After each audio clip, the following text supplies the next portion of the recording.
गांव के किनारे एक पुराना पीपल का पेड़ था, जिसके नीचे 3 महिलाएं रोज शाम को मिला करती थीं। वे तीनों अलग अलग पृष्ठभूमियों से थीं, पर उनकी दोस्ती अनमोल थी। राधा, जो गांव की सबसे बुद्धिमान महिला मानी जाती थी, हमेशा सबको सही मार्ग दिखाने का काम करती थी। दूसरी मीरा एक किसान थी, जो अपनी पूरी मेहनत से परिवार को संभाल रही थी। तीसरी महिला सविता गांव के स्कूल में शिक्षिका थी, लेकिन उसने हमेशा अपने सपनों को दबाया रखा था। एक दिन जब तीनों पेड़ के नीचे बैठी थीं, अचानक से गांव में शोर मच गया।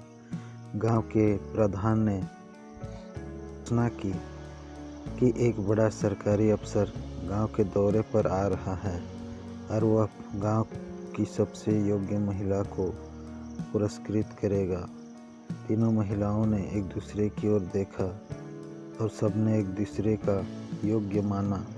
राधा ने सबसे पहले कहा, मीरा, तुम्हारी मेहनत और ईमानदारी अद्वितीय है, तुम्हें ही ये पुरस्कार मिलना चाहिए।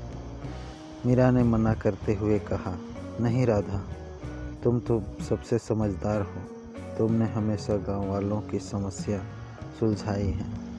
सविता, हमें यह तय नहीं करना चाहिए, हमें अपने कर्तव्यों पर ध्यान देना चाहिए। जो भी योग्य होगा उसे ही पुरस्कार मिलेगा। अगले दिन अफसर गांव में पहुंचा और गांव वालों से 3 महिलाओं के बारे में सुना। उसने कहा कि वह तीनों से मिलना चाहता है। तीनों महिलाएं उसकी उपस्थिति में गईं। अफसर ने उनके काम के बारे में पूछा। तीनों ने अपने जीवन की सच्चाई बताई, बिना किसी गर्व के।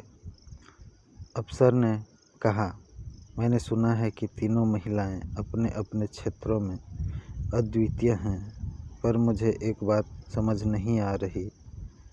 इन तीनों का समर्पण केवल अपने लिए नहीं, बल्कि पूरे समाज के लिए है। अफसर ने अंत में घोषणा की, मैं इस गांव की तीनों महिलाओं को एक साथ इस पुरस्कार से सम्मानित करता हूं। गांव वालों ने तालियां बजाई और तीनों महिलाओं गर्व से मुस्कुराईं। यह पुरस्कार उनके लिए नहीं, बल्कि उनके उस सामूहिक प्रयास के लिए था, जिससे गांव की तरक्की की राह पर तीनों ने समझा कि एकता में ही शक्ति है, और उनकी दोस्ती ने उन्हें सच्ची विजेता बनाया।